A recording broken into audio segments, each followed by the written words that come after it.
안녕하세요. 저는 2년 전에 7년간의 결혼 생활을 마치고 싱글로 돌아온 41살 남성입니다. 아내와 헤어지게 된 건 여러 가지 이유가 있겠지만 제가 어리석었기 때문이죠. 착하고 알뜰한 아내 말만 믿고 모든 걸 맡겼는데 결국 그것 때문에 가정이 파탄나고 말았습니다. 이혼 후에는 6살이 된 딸을 혼자서 키우고 있습니다. 아직은 어려서 아무것도 모르지만 딸이 자란 뒤에 엄마의 빈자리를 느낄까봐 그게 가장 걱정이 됩니다. 오늘은 곤히 자고 있는 딸의 얼굴을 가만히 내려보다가 엄마가 떠올라 이렇게 사연을 적어봅니다. 2년 전에 엄마에게 해서는 안 되는 짓을 저질렀거든요. 부모가 되어보니 엄마가 저 때문에 얼마나 많은 마음고생을 했는지 알 수 있게 되었죠. 제 아버지는 초등학교 3학년 때 아사고로 돌아가셨습니다. 그때부터 엄마가 외동아들인 저만 보고 살아오셨죠. 여자 혼자 저를 키우면서 고생도 많이 하셨습니다. 하지만 엄마는 강하고 억척스러운 여장부셨습니다. 아버지가 살아계실 때는 두 분이서 식자재 도매상을 운영하셨거든요. 그런데 아버지가 돌아가시자 엄마가 혼자서 직원들을 부리면서 장사를 하셨습니다. 엄마는 알뜰하기로는 둘째가라면 서러울 정도였습니다. 10원 한 장도 함부로 쓰지 않으셨지만 저희들보다 가난한 사람들을 보면 아낌없이 도와주셨어요. 매달 정기적으로 고아원에 후원을 하셨고 자선단체에도 기부를 하셨습니다. 제가 왜 기부를 하냐고 물어보니까 엄마가 이렇게 말씀하셨습니다. 기부는 조금이라도 여유 있으면 해야 하는 거야. 가난한 사람을 돕는 건 나라에서 하는 게 아니라 같이 살아가는 이웃들이 서로를 도와줘야 한단다. 그러면서 제게 친구가 가난해 보인다고 놀리면 안 된다고 몇 번이나 말씀하셨죠. 제가 장난으로 친구들한테 가난해서 그러냐고 놀렸다고 엄청 혼이 났었거든요. 엄마는 자식인 제겐 엄하셨지만 이웃들에겐 한없이 인자한 분이셨어요. 가정교육에 엄격한 엄마 덕분에 저는 한 번도 삐뚤어지지 않고 학창시절을 보내게 되었습니다. 대학까지 졸업한 뒤 선배가 운영하는 벤처회사에 들어가게 되었죠. 벤처회사의 대표는 대학 시절부터 친하게 지내던 동아리 선배였습니다. 고민하지 않고 취업 대신 창업을 선택할 정도로 괴짜라서 과 동기 애들이 또라이라고 부르기도 하였습니다. 그 선배가 술을 먹을 때마다 마음에 남을 만한 명언을 해서 열정 넘치는 후배들이 좋아했던 것 같습니다. 선배가 했던 명언 중에 제가 기억하고 있는 명언이 한 가지 있는데요. 세상에는 두 가지 부류의 사람이 있어. 이미 만들어 놓은 길을 따라서 가는 사람과 없는 길을 만들면서 가는 사람이지. 나는 후자를 택하겠어. 선배가 이 말을 남기고 정말로 회사를 차려서 깜짝 놀랐습니다. 역시 천재는 실천력마저 남다르다고 생각했죠. 컴퓨터 프로그램을 전공했던 선배는 대학 시절부터 획기적인 아이디어를 자주 내놓았습니다. 미혼 남녀를 연결해주기는 소개팅 어플이 아직까지 대세일 텐데요. 선배가 그 소개팅 어플의 시초자였습니다. 그래서 선배가 남 밑에 들어가서 일하는 것보다 자기가 생각해낸 아이디어로 돈을 벌 수 있었던 것 같아요. 지금이야 그런 어플들이 많이 있지만 그 당시에는 정말 말도 안 되는 소리라고 외면당했습니다. 얼굴 한번 본 적 없는 남녀가 만날 거라고 상상조차 못했던 거였죠. 오히려 사람들의 경계심이 더 심해질 거라고 여겨졌습니다. 회원들의 신상을 철저하게 관리하는 결혼정보 회사들조차 정보를 사고 파니까요. 악의적인 사기꾼들이 판을 치는 마당에 모바일 앱을 통해 배우자를 찾으려는 사람들은 없을 거라고 생각했습니다. 하지만 선배는 포기하지 않았고 실패를 거듭한 끝에 앱을 만들어냈습니다. 지금은 이 어플이 젊은 사람들한테 큰 인기를 끌고 있죠. 저는 선배가 이끄는 회사에서 광고 영업과 마케팅을 담당했습니다. 아는 지인들에게 조금씩 투자를 받아서 시작한 터라 서비스를 확장해야 했지만 자금 압박이 있어서 어떻게 해야 하나 고민이 됐었는데요. 그때 구세주가 나타났습니다. 저희 회사에서 만든 앱이 서비스를 개시할 때부터 유심히 살펴보던 대형 모바일 통신업체 관계자가 대규모 투자를 약속한 것입니다. 전부터 지켜봤는데 아이디어도 좋고 타겟이 젊어서 아주 좋네요. 미혼 남녀들을 대상으로 한 광고도 요즘 많이 나오고 있어서 탐이 납니다. 혹시 규모를 키워볼 생각은 없으신가요? 이 제안을 받은 순간 머릿속에서 빵빠레가 울리는 줄 알았죠. 선배도 신이 나서 대형 모바일 통신업체 관계자와의 미팅이 끝나자마자 환호성을 질렀습니다. 진우야, 이제 됐어. 우리가 진짜 해냈다고. 우리 돈방석에 앉을 일만 남았어. 이제 투자만 들어오면 다른 앱도 개발해서 우리 회사를 아주 유명한 전문 소프트웨어 개발업체로 키울 생각으로 부풀어 있었습니다. 그런데 한 달 뒤에 날벼락 같은 일이 벌어졌어요. 누군가 저희 회사 앱을 이용해서 의사를 사칭했단 겁니다. 사칭한 것도 모자라 여성들에게 사기를 치는 바람에 저희 회사가 고소를 당하고 말았죠. 나중에 밝혀진 바에 의하면 피해 여성이 20명이 넘었다고 합니다. 사기당한 금액이 30억이 넘어서 뉴스에 보도되기도 했는데요. 회사 대표인 선배도 경찰에 불려가서 조사를 받게 되었습니다. 얼마 지나지 않아서 사기범은 잡혔지만 저희 회사에 대한 악성 루머가 돌기 시작했습니다. 통신사 측에서 앱의 접속을 차단해버려서 약속했던 투자는 취소되고 말았죠. 이 계기로 회사는 얼마 버티지 못하고 문을 닫게 되었습니다. 직원들도 모두 떠나버렸는데 도대체 뭐부터 해결해야 할지 일이 손에 잡히지 않았어요. 선배와 저는 끝까지 버티려고 했지만 선배도 결국 포기하고 손을 들고 말았어요. 저는 취준생이 되자마자 의료기구 판매회사의 영업직으로 들어가게 되었습니다. 주로 개인 병원을 상대로 의료기구를 팔거나 이미 설치되어 있는 병원에는 유지보수와 관리를 해주는 업무였는데요. 의사들을 상대해야 하는 직업이라서 스트레스가 심하게 느껴졌습니다. 모든 의사들이 그런 건 아니지만 대체로 의사들이 자기보다 못한 사람들을 하찮게 보는 경향이 있더군요. 제가 관리하던 대형 내과병원 원장도 그런 사람이었습니다. 저한테만 유독 갑질이 심해서 그 원장을 볼 때마다 속이 부글거렸죠. 그 병원은 저희 회사에서 판매하는 검사 장비들을 여러 대 가지고 있어서 주기적으로 소모품을 교체하거나 점검했어야 했어요. 그날도 점검을 하러 병원을 방문했는데 저를 보자마자 어이없는 요구를 하더군요. 아, 최 기사, 마침 잘 왔어. 환자 대기실에 전등이 하나 나갔는데 갈아 끼워줘. 그리고 화장실 세면대 물이 잘 안 나오더라고. 그것도 같이 봐주라. 네? 제가요? 왜? 못하겠어? 저번에 일하던 직원은 해줬는데 안 해줄 거야? 아니요, 해드려야죠.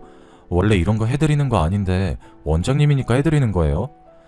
제가 웃으면서 능글맞게 다음엔 안 해주겠다고 대응해보았지만 소용없었습니다. 저를 볼 때마다 병원 관리인처럼 다루면서 자질구레한 일을 시켰거든요. 이런 건 병원 내 직원에게 맡기라고 말하면 자기가 그 회사에 쓰는 돈이 얼마인데 일을 이렇게 하는 거냐고 소리를 치셨습니다. 그래서 결국 그 병원을 방문할 때마다 하라는 일을 다 할 수밖에 없었죠. 더 치욕스러운 건 원장이 절 최기사라고 부르는 것이었어요. 마치 자기가 고용한 하수인을 부르듯이 최기사 하는데 진짜 어이가 없더군요. 최기사가 아니라 최과장이라고 고쳐 말해주어도 끝까지 저를 수리공처럼 대했어요. 제가 듣기론 이 원장이 3층짜리 병원 건물을 자기 소유로 가지고 있다고 들었거든요.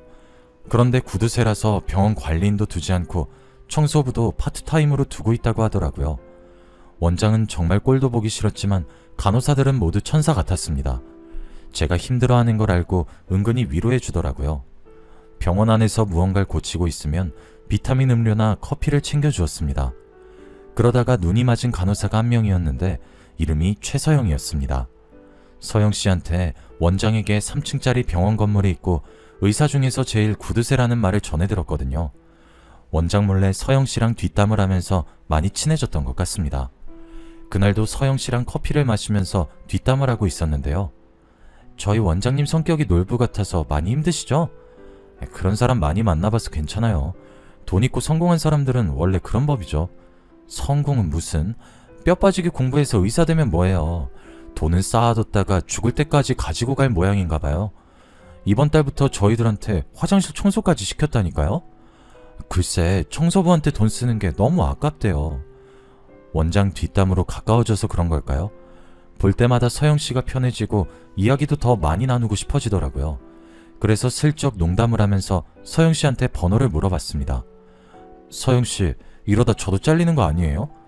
청소부도 자르는 마당에 저한테 주는 돈도 아깝다고 서영씨한테 의료기구 점검 맡길까봐 걱정되는데 잘리기 전에 서영씨 번호 좀 받아볼 수 있을까요?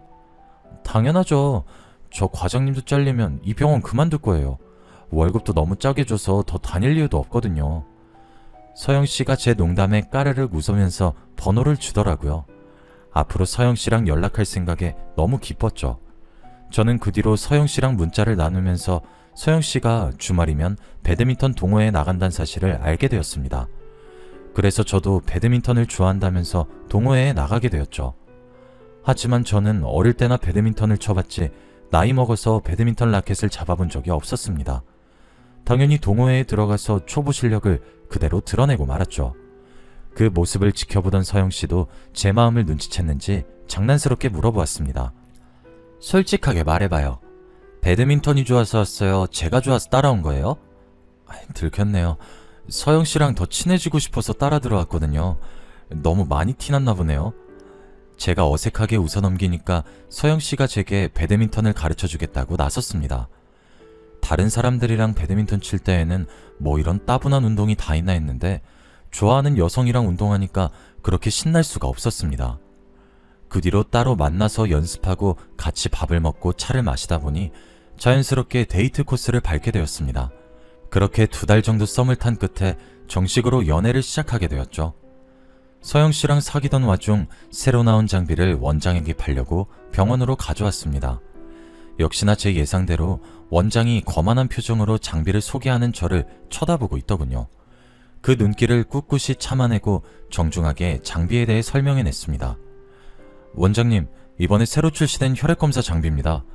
지금 갖고 계시는 건 너무 구형이라 새로 바꾸셔야 하는데 이번에 바꾸시면 잘해드리겠습니다. 어떻게 잘해줄 건데? 우선 소모품 같은 건 전부 무상으로 제공해드릴 거고요. 대금 결제도 특별히 장기 할부로 해드리겠습니다. 뭐? 장기 할부? 어이, 최 기사, 장사 하루 이틀 해? 그런 거 말고 비즈니스적인 관점에서 뭔가 나한테 돌아오는 게 있어야지. 네? 그럼 뭘 해드릴까요? 원장은 자기 의대 선후배들에게 업체를 홍보해 줄 테니 대가를 달라고 하더군요. 그런데 원장의 요구는 제가 결정할 수준이 아니었습니다. 생각보다 너무 많은 금액을 요구했거든요. 금액을 듣고 당황했지만 최대한 웃으면서 예의 바르게 거절했습니다.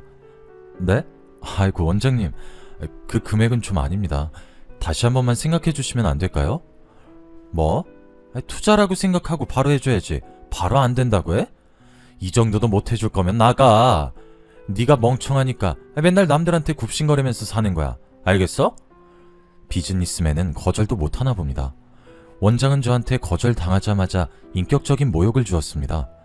게다가 서영씨 앞에서 그 꼴을 당했으니 너무 기분이 안 좋았죠.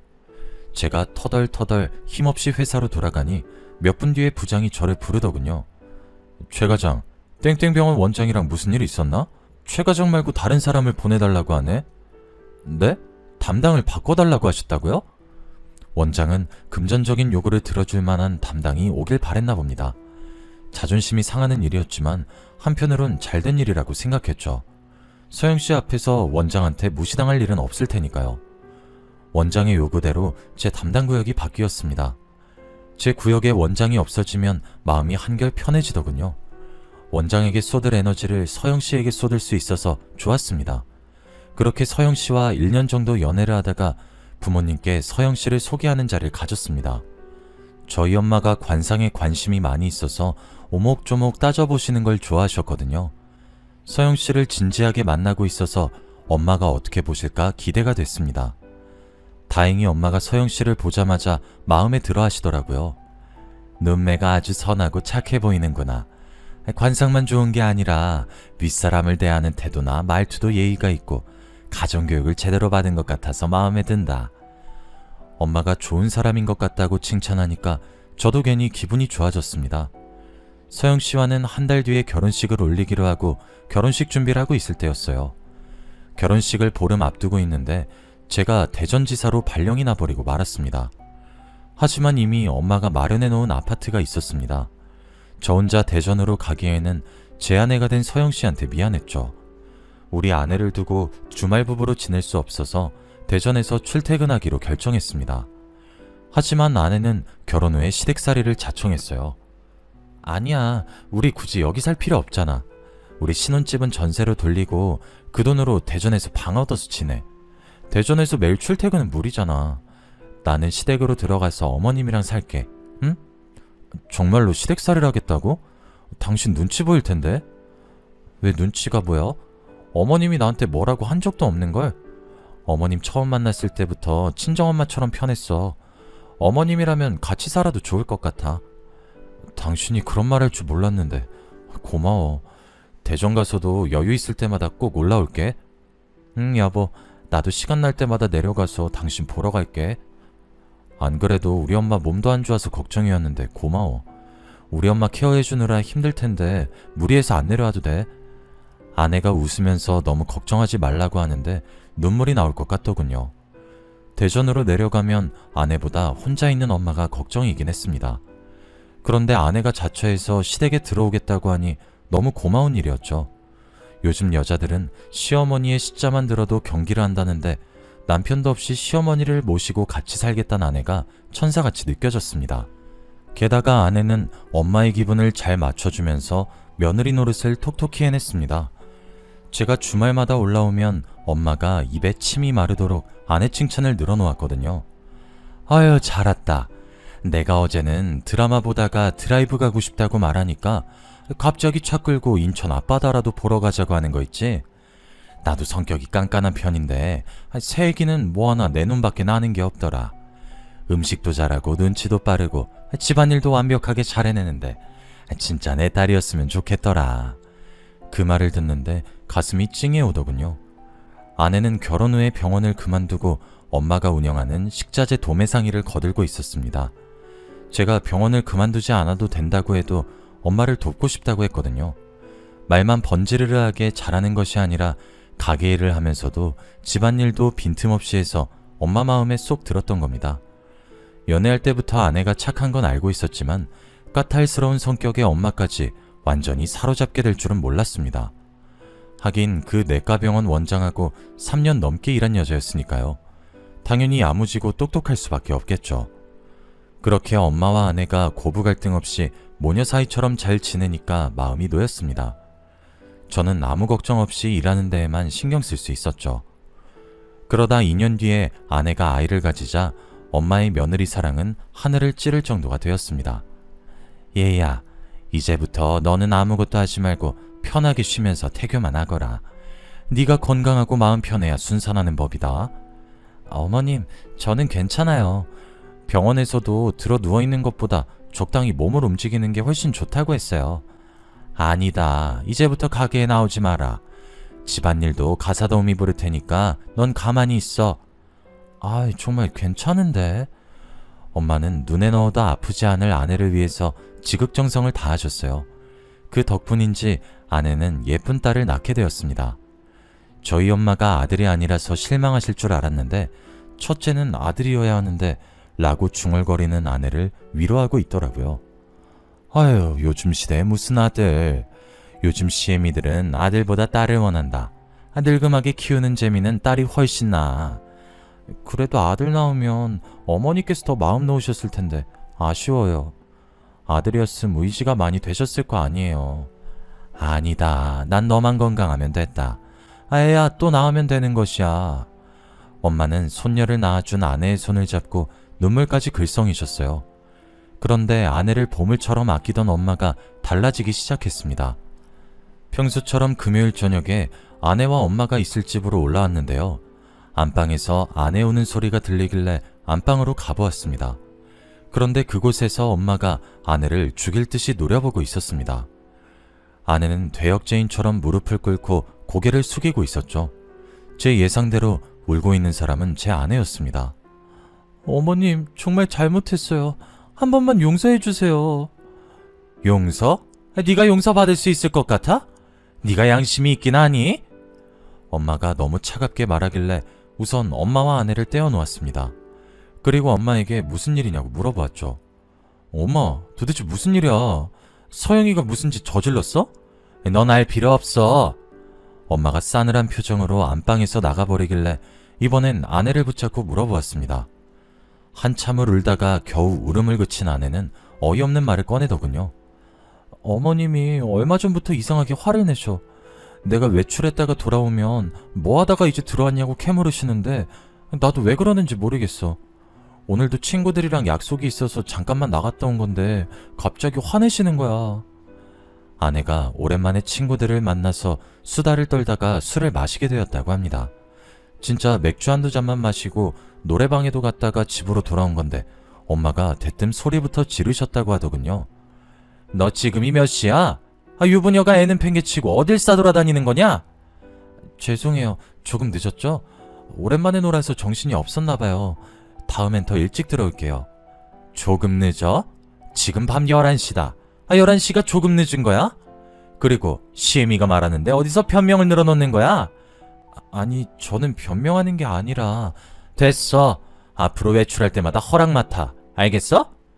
이런 식으로 아내의 말은 다 들어보지도 않고 바깥 외출을 허락받으라고 했다고 합니다. 우리 와이프는 신혼생활까지 포기하고 시댁살이하며 엄마를 정성껏 모셔왔는데 돌아오는 건 구박과 냉대였다고 하죠. 그 생각이 들자 갑자기 서러워져서 눈물이 나왔다고 합니다. 전 이해할 수 없었어요. 제가 아는 엄마는 아내가 친구들이랑 술을 마시고 늦게 들어왔다고 며느리를 모질게 대할 뿐이 아니었거든요. 그래서 다음날 엄마에게 물어보았습니다. 엄마, 어제 설마 집에 늦게 들어와서 그렇게 혼낸 거야? 유부녀는 집에서 애만 봐야 하는 건 아니잖아. 어쩌다 한 번씩 친구들 만나서 술도 마실 수 있는 건데 왜 그랬어? 아무것도 모르면 넌 가만히 있어. 내가 모르는 게 뭔데? 숨기지 말고 말해줘봐. 넌 몰라도 되는 일이라고. 내가 알아서 할 테니까 신경 쓰지 마. 아내 역시 똑같은 말을 했습니다. 그렇지만 신경을 안 쓸 수가 없었죠. 집안 분위기는 그야말로 시베리아 벌판처럼 싸늘해져 있었거든요. 예전이랑 다르게 엄마와 아내가 한마디도 하지 않았고 엄마가 아내를 쳐다보는 눈빛이 너무 무서웠습니다. 아내를 딸같이 생각하며 늘 미소 짓던 때가 생각나지 않을 정도로 엄마가 아내를 볼 때마다 얼굴을 찡그렸고 조금만 잘못해도 소리를 지르셨습니다. 저는 둘 사이에 끼어서 이유도 모르고 미칠 지경이었죠. 그런데 몇 달 뒤에 뜻밖의 일이 생겼습니다. 엄마 위에서 종양이 발견됐다는 것이었어요. 조직검사 결과 악성 종양이라 그냥 놔두면 암으로 변할 수 있다고 위의 일부를 잘라내야 했습니다. 얼른 휴가를 내고 엄마와 같이 병원에 가보니 의사 선생님도 이를 발견한 게 천만다행이라고 하셨죠. 조기에 발견해서 다행입니다. 위를 조금 잘라내긴 해야 하지만 나중에 생활하시는데 큰 불편함은 없으실 거예요. 엄마랑 저는 위를 얼만큼 잘라내야 되냐, 잘라내도 잘 먹을 수 있냐, 별 걱정을 다 했지만 의사는 웃으면서 안심하라고 했습니다. 다행히 수술이 잘 끝났고 엄마는 한 달에 한 번씩 병원을 다니는 것 외에는 큰 움직임이 있어서는 안 됐습니다. 그래서 운영하던 도매상도 믿을 만한 지인에게 맡겨버렸죠. 수술을 하고 회복 중인 환자여서 그런지 엄마는 전보다 아내에게 신경질적으로 대했습니다. 사소한 일에도 화를 내는 건 기본이었고 쌍욕을 하는 일도 빈번했습니다. 그때마다 아내가 고개를 숙이고 눈물을 흘리자 보다 못한 제가 나서서 엄마에게 따지게 되었습니다. 엄마, 왜 자꾸 그러는데? 왜 며느리 못 잡아먹어서 안달이냐고. 전혀는 욕먹어도 싸. 그리고 넌 가만히 있으라니까. 넌 아무것도 모르면서 왜 제 편 드는 거니? 엄마가 이번에도 아내를 몰아세우면서 왜 그러는지 이유는 말해주지 않았습니다. 엄마와 아내의 사이는 벌어질 대로 벌어졌는데 그 이유를 알려주지 않으니 가슴만 답답해졌죠. 하지만 저도 그 이유를 알게 되었습니다. 제가 엄마의 비밀을 알게 된 날은 엄마의 생신날이었습니다. 아내가 엄마를 위해서 미역국을 끓이고 상다리가 부러질 정도로 거하게 생신상을 차린 날이었죠.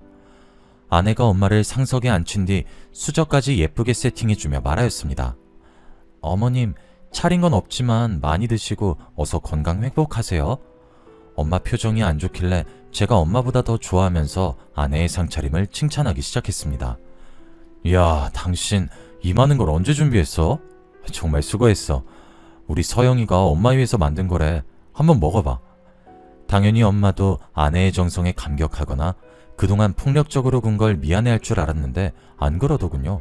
화를 참느라 거칠게 숨을 내쉬더니 갑자기 아내에게 밥그릇을 집어던지셨습니다. 이런 발칙한 것! 이젠 하다하다 나를 죽이려고 드는 거냐? 이 쳐죽일려나!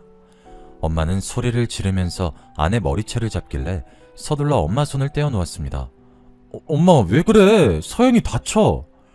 제가 아내를 감싸자 엄마가 생신상을 엎어버리면서 욕을 내뱉기 시작했습니다. 꼴도 보기 싫으니까 당장 나가! 아내에게 고함을 지르는 엄마는 제정신이 아닌 사람 같았습니다. 처음 보는 엄마의 모습에 겁이 나고 무서웠죠.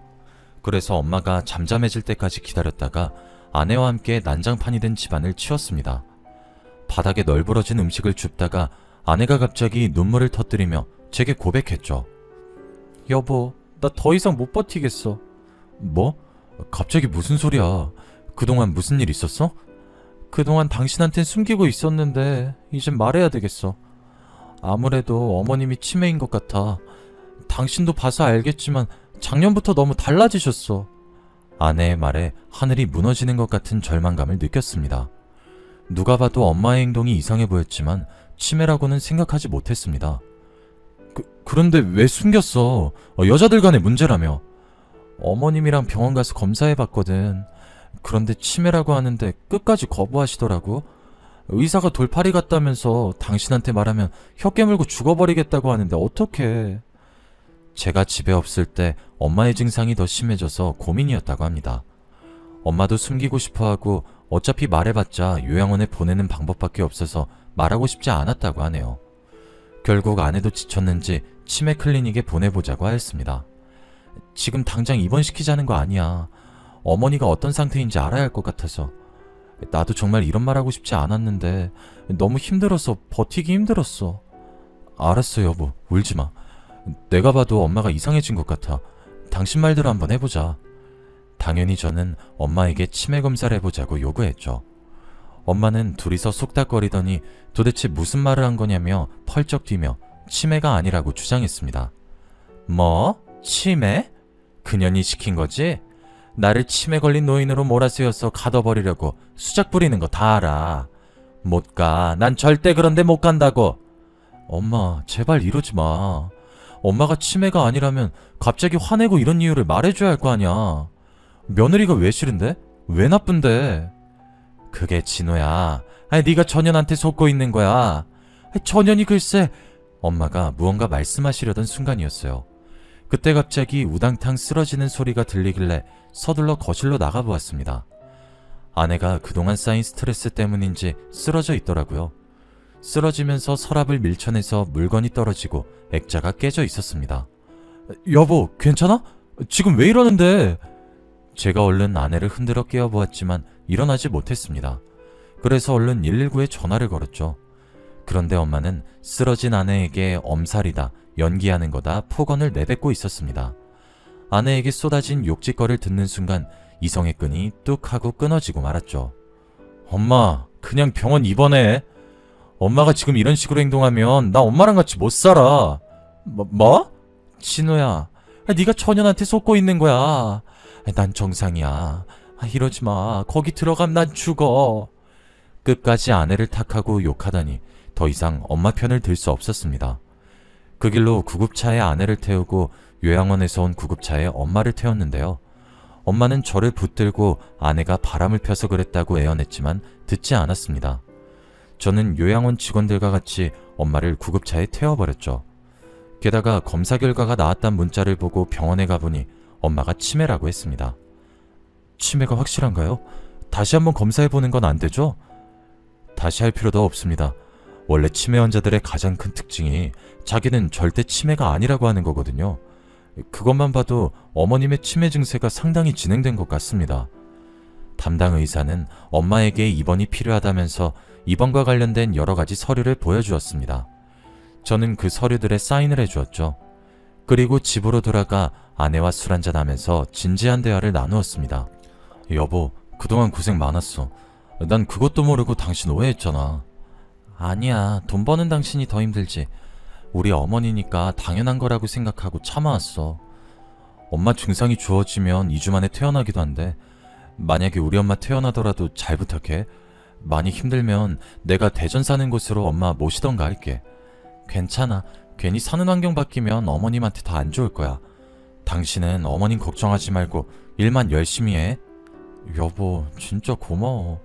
당신이 아니었으면 버티기 진짜 힘들었을 거야. 진짜로 아내 아니었으면 일부터 그만두고 엄마를 돌봤을 겁니다. 좋은 아내를 둬서 다행이었죠. 그래서 저는 아내만 믿고 대전으로 내려와 일을 하고 있었습니다. 그런데 보름 뒤에 엄마에게서 충격적인 문자가 날라왔습니다. 그걸 보는 순간 너무 놀라서 아무 생각도 안 들더군요. 그저 덜덜 떨리는 손으로 엄마에게 전화를 걸 수밖에 없었습니다. 문자 확인했니? 그게 그년의 본 모습이야. 우리 손녀딸 생각해서 이혼할까봐 죽을 때까지 입 다물고 있으려고 했는데 이젠 사실을 밝혀야 되겠다. 안 그러면 내가 그년 손에 죽게 될 테니까. 그 말을 듣자마자 바로 회사에 휴가를 내고 요양원으로 달려갔습니다. 병실에서 만난 엄마는 아주 평온하기 그지없었죠. 표정이며 말투까지 제가 알고 있는 엄마의 모습이 맞았습니다. 제가 멍하니 엄마를 바라보고 있으니 엄마가 앉으라며 옆에 있던 의자를 내어주었습니다. 긴 이야기가 될 테니 우선 앉아봐라. 그날 엄마에게 그동안 무슨 일이 있었는지 모두 듣게 되었습니다. 아내에게는 내연남이 있었던 것이었습니다. 엄마가 그 사실을 알게 된 건 손녀딸을 보게 된 후부터라고 했죠. 언젠가부터 외출이 잦아지고 남자와 전화통화를 자주 하고 있어서 이상하게 생각하고 있었다고 합니다. 그러던 어느 날 아내가 저녁 준비를 하는 동안 휴대폰으로 온 문자 메시지를 우연히 보게 되었다고 하죠. 남자가 사랑한다고 보낸 메시지를 보고 엄마는 외출한 아내를 몰래 따라 나섰습니다. 그리고 진짜로 아내가 내연남과 만나고 있는 것을 보고 아내를 불러서 추궁했다고 하는데요.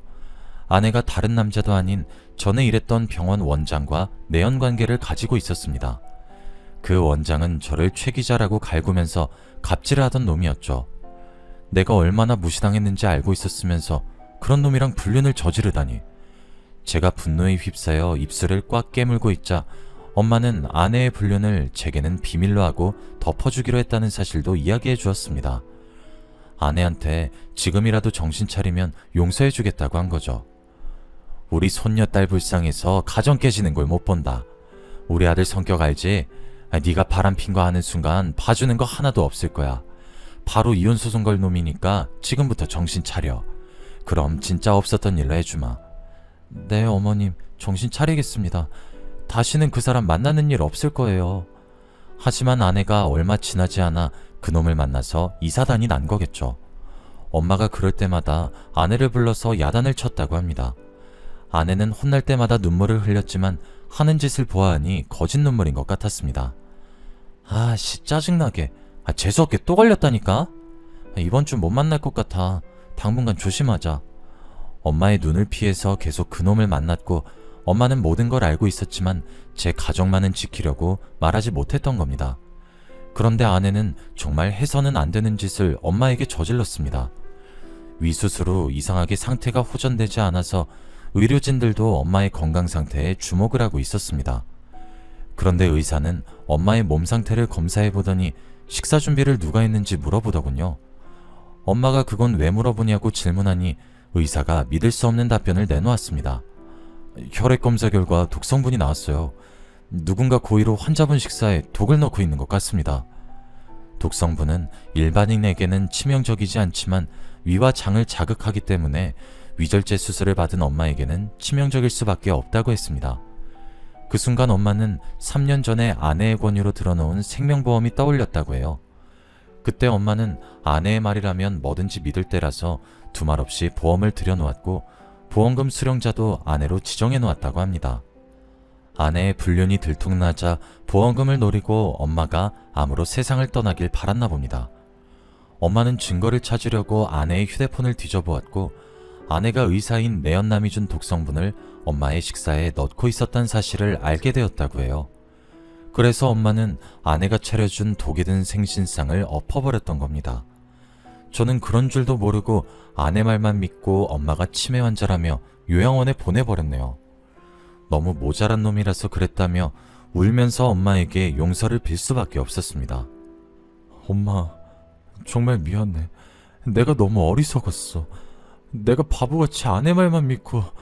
아니야, 너를 속인 내 잘못이 더 크다. 그냥 이혼하라고 다 말해버릴 걸 그랬어. 그런 쓰레기 같은 년을 뭐하러 용서하려고 했는지. 엄마랑 제가 이런 이야기를 나누고 있는데 때마침 아내가 나타나더군요. 병문안을 왔다며 도시락을 싸온 모습을 보고 아내의 뺨을 있는 힘껏 후려갈기고 말았죠. 여보, 지금 뭐하는 짓이야? 왜? 이 도시락에도 독 넣어가지고 왔니? 우리 엄마 먹이려고? 이런 쓰레기 같은 년. 네가 이런 짓을 하고도 사람이야? 사람이냐고! 제가 윽박지르자 아내가 아무 말도 못하고 벌벌 떨기만 했습니다. 나중에는 제발 신고만 하지 말아달라며 돈으로 협의를 보자고 하더군요. 제가 돈이 아무리 공해도 이런 여자의 돈을 받을 수 없죠.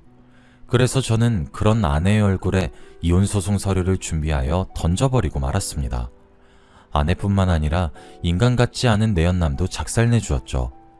제가 신고도 하고 커뮤니티 사이트에 글을 올리니 동네의 소문이 쫙 퍼졌습니다. 당연히 그놈 가정은 파탄이 났고 경찰 조사 받으면서 의사면허도 취소되었다고 하네요. 제 아내도 그놈이랑 같이 구속될 거라고 합니다. 당연히 저희 엄마는 요양원을 나와 저와 대전에서 지내고 있습니다. 저희 엄마가 건강을 완전히 회복하셔서 손녀딸을 돌봐주시고 있는데요.